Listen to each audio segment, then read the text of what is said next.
constitucional del amparo. Si es una amenaza incierta, cuando uno tiene a sus hijos pequeños, mira, sentate bien, por favor, porque si no, te voy a castigar.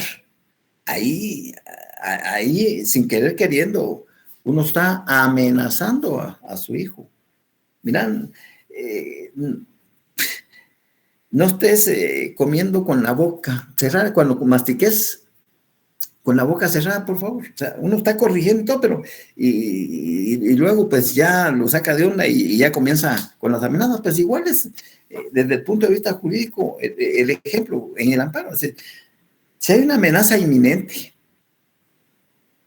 pues acudo de amparo preventivamente, para que no acontezca ese hecho que va a producir consecuencias en contra de mi integridad o de mis bienes o de mi vida, inclusive. Entonces, las modalidades del amparo son preventiva o restauradora, reparadora, que es lo mismo. Prevenir antes que lamentar. O si ya se produjo el hecho, el evento, pues intentar a través del amparo que se restaure, que se repare el daño causado. Y entonces los tribunales, los órganos jurisdiccionales competentes tratarán de ver si la autoridad que conoció esa acción o esa solicitud, etcétera, actuó malintencionadamente provocando un daño o un agravio personal en la persona, con su proceder o su omisión, su dejar de proceder. Entonces, no hay ámbito que no sea susceptible de amparo. Es decir, en lo administrativo, en lo laboral, en lo de familia, en lo penal, en lo civil, en lo contencioso, en lo financiero, en lo tributario, en lo administrativo, etcétera, etcétera. O sea, cabe el amparo en cualquier materia. No hay ámbito que no sea susceptible de amparo y procederá siempre que los actos, ahí ya entra la voluntariedad, el querer hacer daño, las resoluciones, las disposiciones o leyes de autoridad.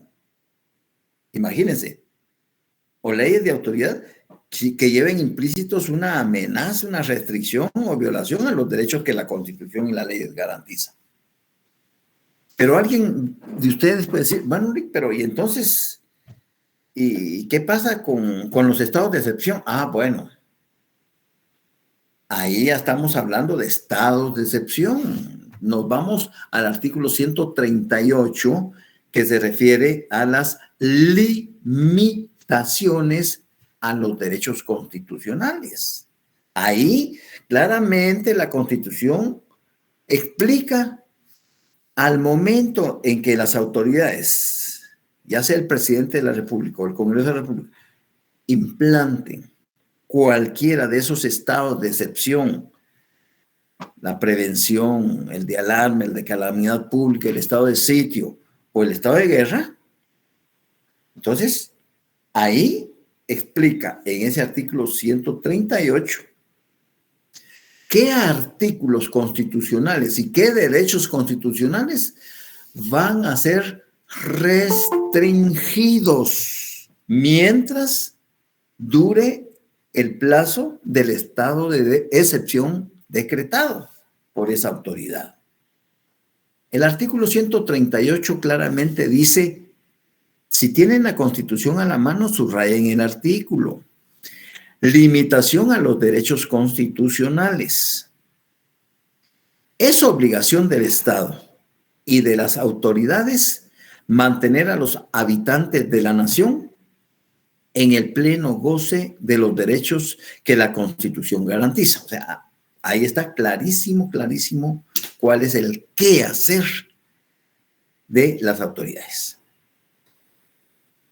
Sin embargo, en caso de invasión del territorio, de perturbación grave de la paz, de actividades contra la seguridad del Estado o calamidad pública, podrá cesar la plena vigencia de los derechos a que se refieren los artículos 5, 6, 9, 26, 33, primer párrafo del artículo 35, segundo párrafo del artículo 38 y segundo párrafo del artículo 116. Ahí es claro.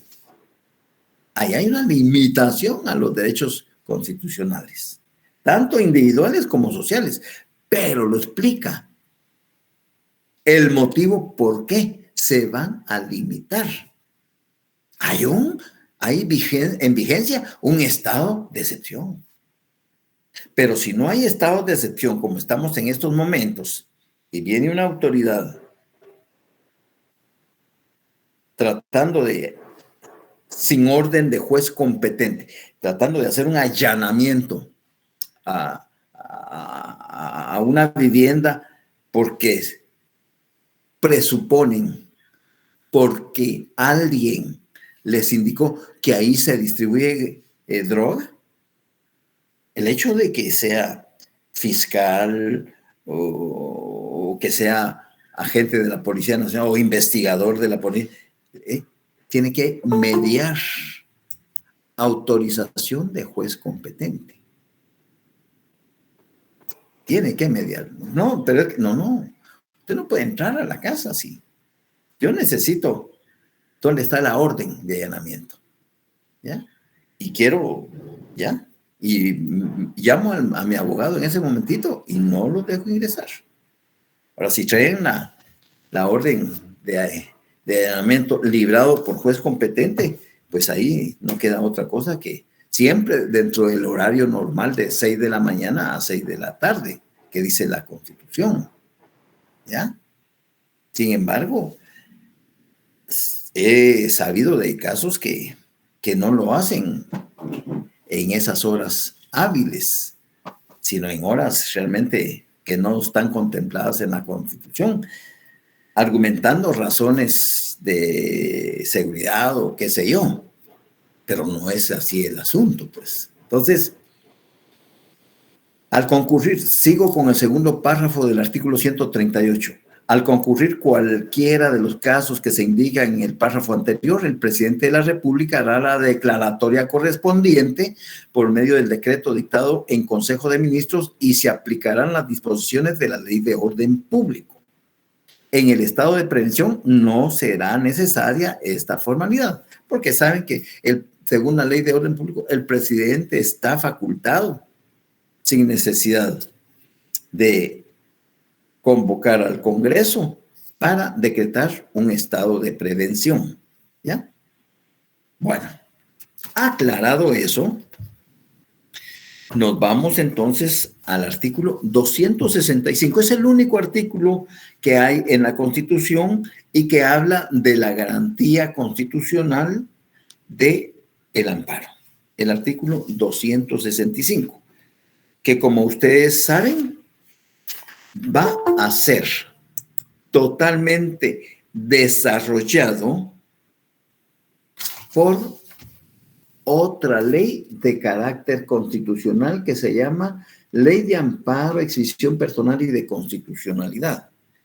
Y los primeros 81 artículos del 1 al 81 van ustedes a ubicar todo lo relacionado con la garantía constitucional del amparo. Todo lo que ustedes quieran saber relacionados con el amparo, los primeros 81 artículos, ¿ya? Del 1 al 81. Tomando en cuenta que cuando entró en vigencia el decreto 1-86, que es la Ley de Amparo y Exhibición Personal, entró en vigencia el 14 de enero de 1986, igual que la Constitución, y durante 27 años se aplicó esa ley con muchas deficiencias y muchas lagunas que eran cubiertas o satisfechas aplicando el artículo 7 de la Ley de Amparo atendiendo a la supletoriedad, que dice aplicación supletoria de otras leyes. Saquen su ley, por favor. Saquen su ley. Y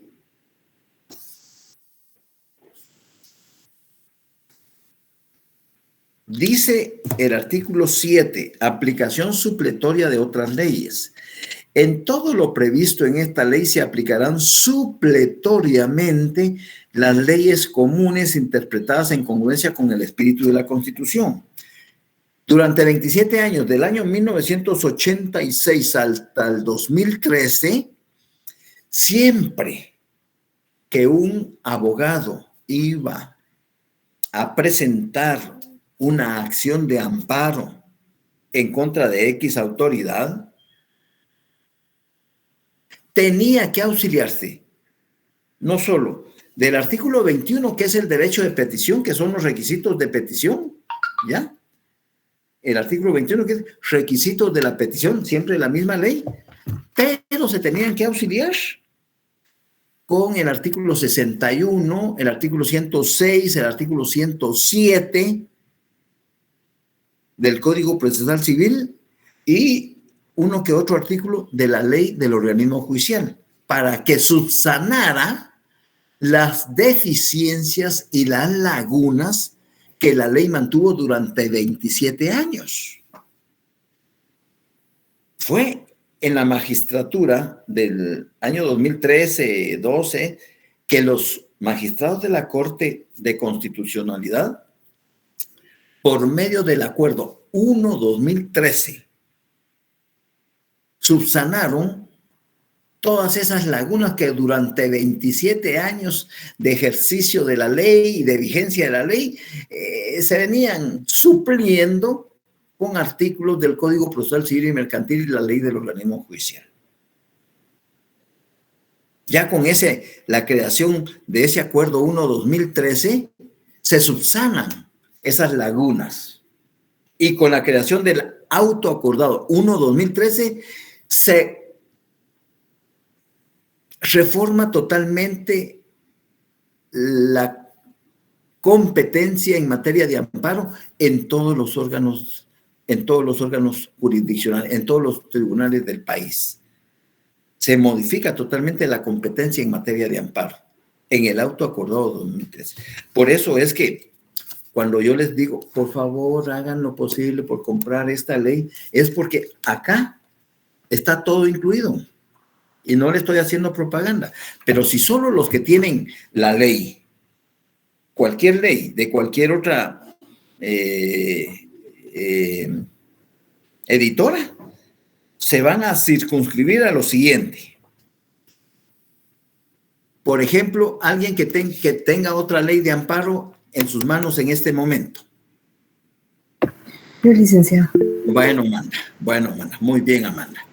Leamos el artículo 7 y antes de que tú leas, Amanda Bobadilla, el artículo 7 dice aplicación supletoria de otras leyes. En esta ley hay una llamada 14, un pie de página 14 que dice principio de supletoriedad. Cuando sea necesario recurrir a otro cuerpo legal para solucionar alguna situación no contemplada en la presente ley, deberá interpretarse siempre en relación a lo establecido en la Constitución Política de la República. Ahora sí, léelo, por favor. Aplicación supletoria de otras leyes. En todo lo previsto en esta ley se aplicarán supletoriamente las leyes comunes interpretadas en congruencia con el espíritu de la Constitución. Punto. Hasta ahí está tu artículo, ¿verdad? Así es, licenciado. Correcto. Aquí hay otra llamada, la 15. Y la 15 dice, ver artículo 1 del acuerdo 1-2013 de la Corte de Constitucionalidad, disposiciones reglamentarias y complementarias de la Ley de Amparo, Adquisición Personal y de Constitucionalidad. Me traslado al artículo 1 del acuerdo 1-2013, que está en la página, para los que tienen esta ley, está en la página 72. Y en la 71 dice Acuerdo 1-2013. Ese no lo tienes, ¿verdad, Amanda? Fíjese que estaba viendo la ley que tengo y en la parte de atrás sí está un autoacordado 1/2013, artículo 1, competencia de la Corte de No, pero Constitucionalidad. ese es autoacordado. No confundamos el autoacordado 1/2013 con el acuerdo 1/2013. Te hago las diferencias. En el acuerdo 1/2013 comprenden 79 artículos. Y esos 79 artículos subsanan las lagunas que la ley original tenía. Se subsanan con el acuerdo 1/2013. Y el autoacordado 1/2013 se refieren a los 11 artículos que tratan sobre la competencia en materia de amparo. Se hace una nueva redistribución en materia de competencia en relación a la garantía del amparo, que eso es aparte, un autoacordado está por acá en la página 111, ¿ya? Y tiene 9 artículos, no 11, 9 artículos. Este auto acordado entrará en vigencia el 15 de enero del 2014, deberá comunicarse por medio de oficio circular en el diario oficial, dado en la Ciudad de Antigua Guatemala el 14 de noviembre del 2013. Ambos entraron en vigencia en el 2014. Pasaron 27 años para mejorar el contenido de la ley. Entonces, pero Leslie, tienes una pregunta por ahí, por favor. Buenas tardes, licenciado. Pues no es una pregunta, es solamente que estaba revisando en mi ley y yo sí tengo el acuerdo, número 1/2013, pero la mía es la edición de Ayala Jiménez y está en la página 50. Bueno, no importa. Si están los 79 artículos, no hay problema. ¿Ya? Porque ese acuerdo 1/2013 comprende en total 79 artículos. Sí, licenciado, sí está así como dijo Leslie.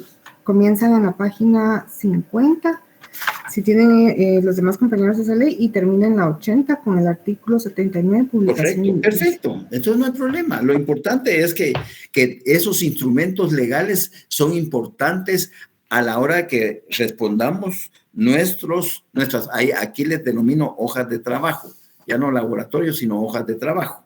Pero lo importante es que lo tenga. Ahora, si hay una simple ley de amparo que no tiene esos autos, van a tener que adquirirlos como adendum o anexos para poder auxiliarse al momento de responder sus hojas de trabajo. Pero no hay problema, lo importante es que lo tengan. Entonces, algo que quiero dejarles claro el día de hoy a todos, independientemente de la ley que tengan, pero que sea ley de amparo y exhibición personal, son los primeros 7 artículos que se llaman normas fundamentales y disposiciones generales.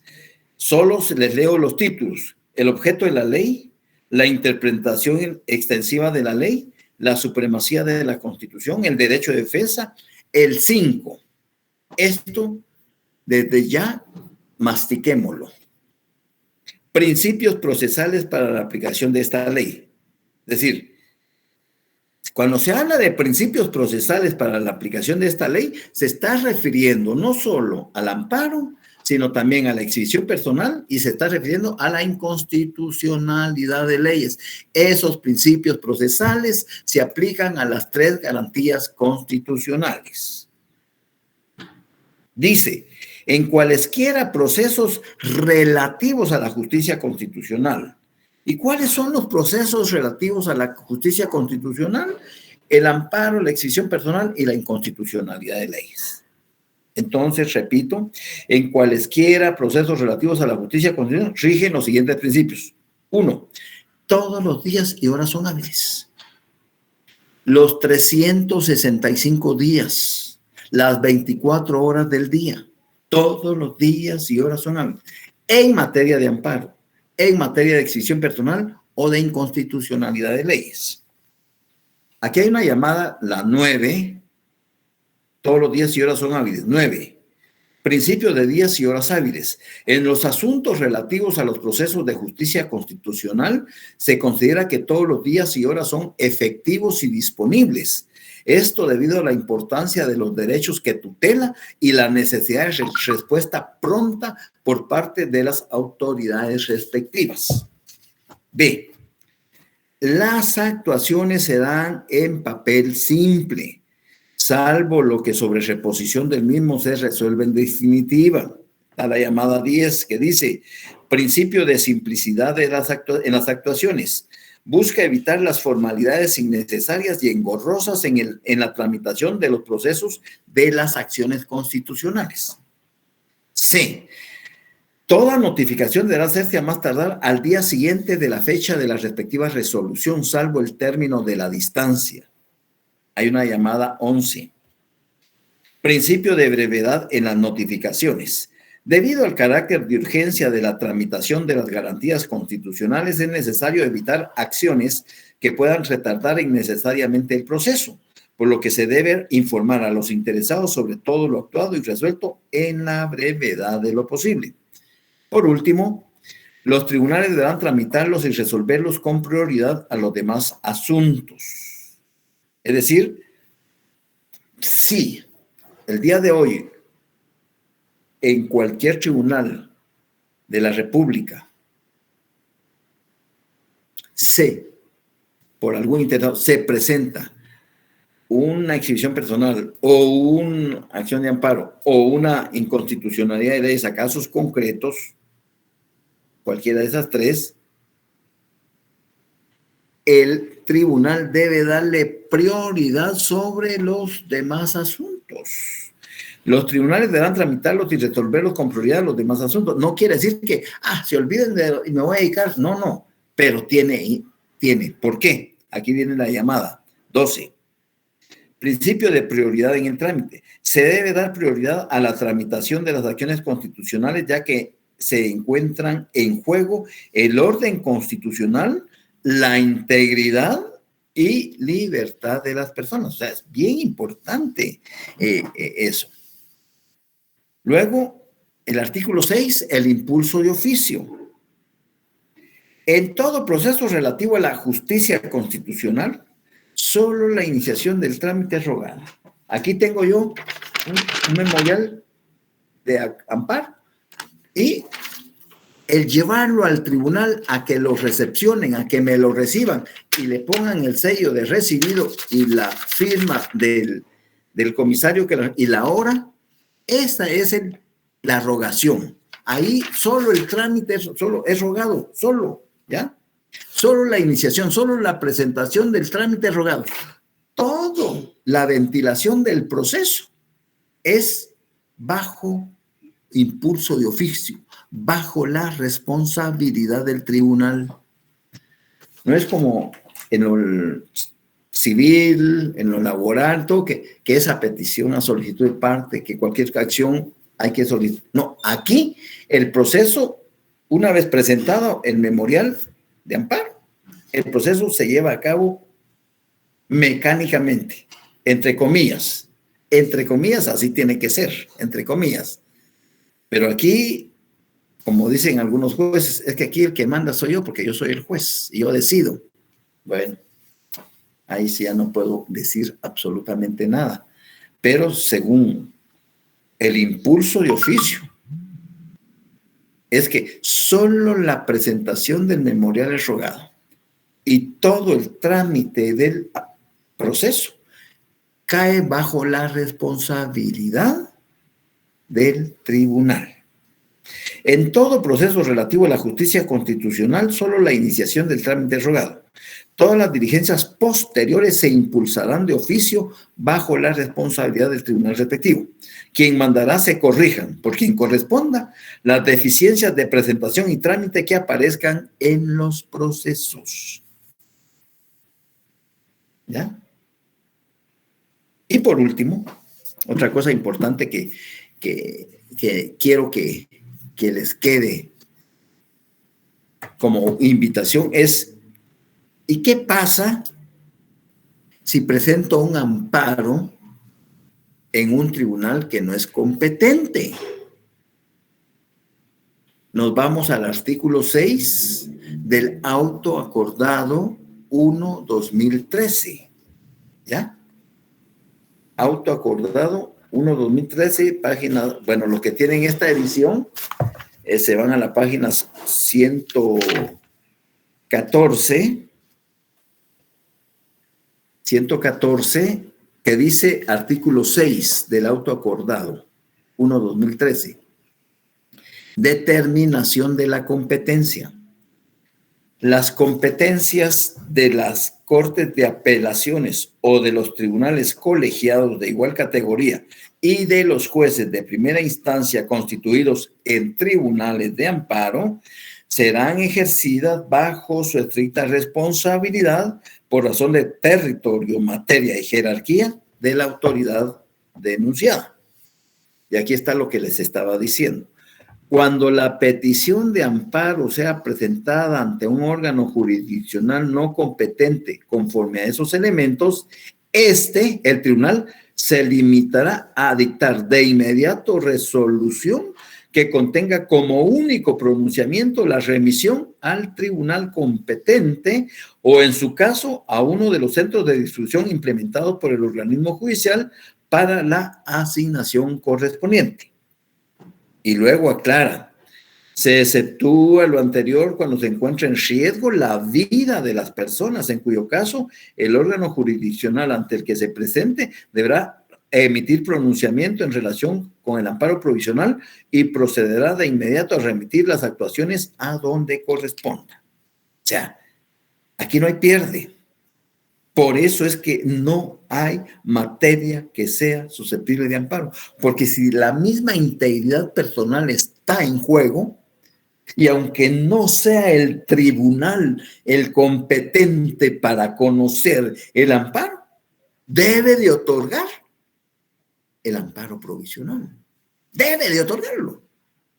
Como medida inmediata debe otorgarlo. Y luego resolver y remitir a indagar qué tribunal es el competente para remitirlo.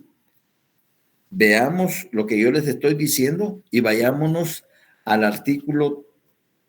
Ya me acordé. Aquí está. Trámite inmediato del amparo, artículo 33. Aquí está. Amparo provisional 27. 27, amparo provisional. Son 4 artículos, 27, 28, 29, 30, 31, 32, son 6 artículos, ¿ya? Pero en el amparo provisional hay una llamada 58 que dice, amparo provisional, me voy a la llamada al pie de página que dice, es una medida precautoria que permite al tribunal suspender el acto. Cuando hay acto es porque hay voluntariedad. Resolución, suspende la resolución o disposición que afecta al sujeto activo mientras dure la resolución definitiva del amparo. Y ahí sí me voy al amparo provisional. La suspensión provisional del acto reclamado procede tanto de oficio como a instancia de parte. Por eso que los abogados, siempre que van a presentar un proceso de amparo, una acción de amparo, siempre van a solicitar que se les otorgue el amparo provisional. Siempre, siempre. Ya es cajonero que se les otorgue el amparo provisional. Y hay situaciones en que debe de otorgarse el amparo provisional. Por ejemplo,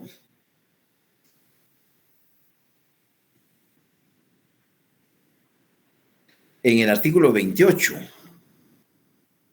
fíjense que aquí inclusive es oficiosamente, artículo 28, deberá decretarse de oficio la suspensión provisional del acto, resolución o procedimiento reclamado, entre otros de los casos siguientes.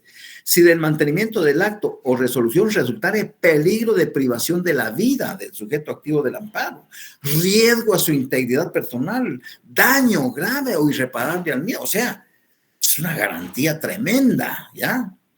Cuando se trate de acto o resolución cuya ejecución deje sin materia o haga inútil el amparo, etcétera, etcétera. Pero no quiero confundirlos porque eso ya será objeto de irnos despacito en el curso de Derecho Procesal. Hoy estaba hablándole solo de generalidades del amparo. Generalidad. Y los primeros 7 artículos son fundamentales para que ustedes comiencen a estudiarlos, a leerlos, a entretenerse poquito a poquito. Dudas, preguntas, hasta aquí me quedo con lo del amparo. Una diferencia entre personalidad jurídica y personería. Ya. Claro, esta es materia civil, pero con mucho gusto. No lo sé todo, discúlpenme, no lo sé todo. Ya. Voy a hablar de mi persona. Me remito al artículo 1 del Código Civil. No define lo que es la personalidad, sino solo dice la personalidad se inicia con el nacimiento y termina con la muerte. Sin embargo, al que está por nacer se le considera nacido con todo lo que favorezca siempre que nazca en condiciones de viabilidad. Ahí la personalidad es bienvenido al mundo de lo normativo. Es, aún estando en el vientre materno o desde el momento en que es concebido, ese nuevo ser ya tiene derechos inherentes a la persona. Ya tiene derecho a un nombre, tiene derecho a una nacionalidad, tiene derecho a ser alimentado, tiene derecho a estar bajo un techo, por decir algo. Esa es la personalidad jurídica, que es esa, como cuando pintas la casa, ¿va? Estás pintando la casa de un color X. Es la investidura que le estás dando. Bienvenido al mundo del derecho, al mundo normativo, al mundo de lo jurídico. Bienvenido. Y por eso ahí está la confusión de algunos profesores que todavía que se aplica.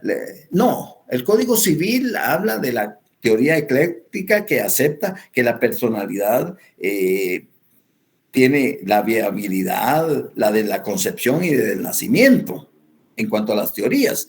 Pero nuestra Constitución es muy clara en su artículo 2, cuando dice, el artículo 3, el Estado garantiza y protege la vida humana desde su concepción. Entonces ahí automáticamente la Constitución, que es la norma suprema de normas, la ley superior jerárquicamente, le está diciendo al Código Civil, mire ese Código Civil, ahí se recuerda que yo estoy diciendo que estoy protegiendo la vida humana desde su concepción. Teoría de la concepción. Entonces, la personalidad es esa investidura jurídica que le da el derecho a cualquier sujeto.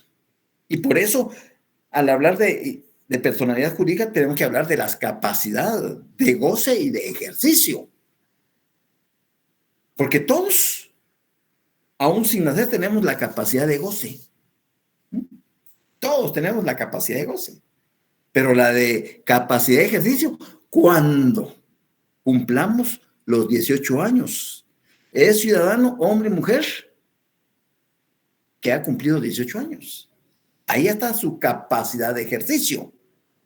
¿Por qué? Porque ahí ya nos referimos al artículo 135, 136 de la Constitución, relacionado a los deberes y a los derechos de los guatemaltecos, y a los deberes y a los derechos políticos de los ciudadanos. ¿Ya? Son dos cuestiones distintas. ¿Ya? Como guatemalteco, tengo derechos y deberes. Y ahí claramente lo establezco en el 135, ¿ya? 130. Deberes y derechos cívicos. Son derechos y deberes de los guatemaltecos. Servir y defender a la patria. Luego el 136. Deberes y derechos son derechos y deberes de los ciudadanos. Pero para ser ciudadano tiene que ser hombre o mujer mayor de 18 años en pleno ejercicio de sus capacidades mentales y volitivas. Porque hay quienes tienen 20, 30, 50 años, pero no están en el goce de sus capacidades volitivas. En consecuencia, son personas, pero no son ciudadanos. Entonces, por tal razón, ellos no pueden elegir y ser electos, por decir algo. Mientras que la personería es la facultad que tengo yo. Si tuviera hijos menores ahorita, de 1 año a 17 años con 11 meses, si tuviera hijos menores, yo ejerzo la personería, yo los represento en el ejercicio de la patria potestad y representación de mis hijos. Yo puedo comprar una casa, un inmueble, ¿ya? O una acción, o sea, actuando en el ejercicio de la patria potestad y representación de mis menores hijos. Y acredito mi personería con la certificación de la partida de nacimiento. Pero si quieren una cosa más fácil, vengo y mi hijo va a hacer un viaje a los Estados Unidos y se va a tardar 6 meses. Entonces, como tiene algunos compromisos de pagos acá con algunas instituciones y etcétera, etcétera, me deja un mandato especial con representación para que yo lo represente. Entonces, yo soy personero de mi hijo. Yo ejerzo la personería. Yo estoy representando a mi hijo por medio de ese mandato que él me dejó. Entonces, yo soy su personero. Ese es ejercer, actuar en nombre de otro. Por ejemplo, el presidente, el procurador general de la nación es el personero del Estado. Él representa los intereses del Estado y en cualquier acto que él realice, ejerce la personería del Estado. No es el presidente de la República, es el procurador general de la nación. Él es el personero. O el rector magnífico de la universidad ejerce la personería. ¿Ya? Es el personero representante del consejo del gobierno, ¿ya? Del gobierno máximo de la universidad, que es el Consejo Superior Universitario, y de todos los estudiantes. Él es el personero. ¿Ya? Ejerce esa persona, la representación de. Entonces, personería y personalidad son instituciones de carácter civil en donde la personalidad es la facultad, la investidura jurídica que tiene toda persona de ser sujetos de derechos y obligaciones. Y aún estando dentro del vientre materno, ya tiene derechos protegidos por la Constitución y las leyes. Esa es la personalidad, porque va a tener derecho a un nombre, a una nacionalidad. Mientras que la personalidad es el acto de actuar en representación de otro. ¿Ya? ¿Te queda claro?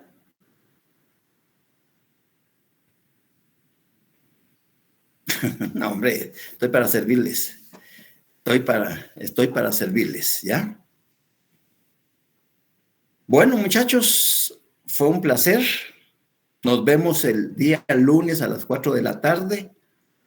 Cualquier situación, pues está ahí el tablón. Ahí les voy a mandar 5 minutos antes el código para que ustedes entren al examen a las 4 en punto. Les deseo una tarde tranquila.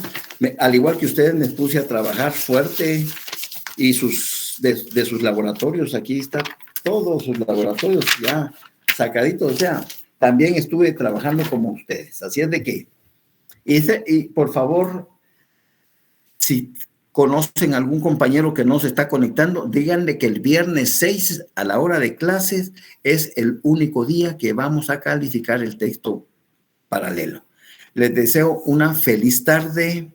Gracias por escucharme y nos vemos, si Dios nos presta la vida, el 25.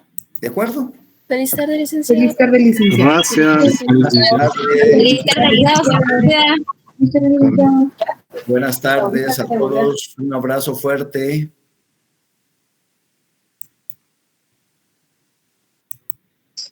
Feliz tarde, licenciado.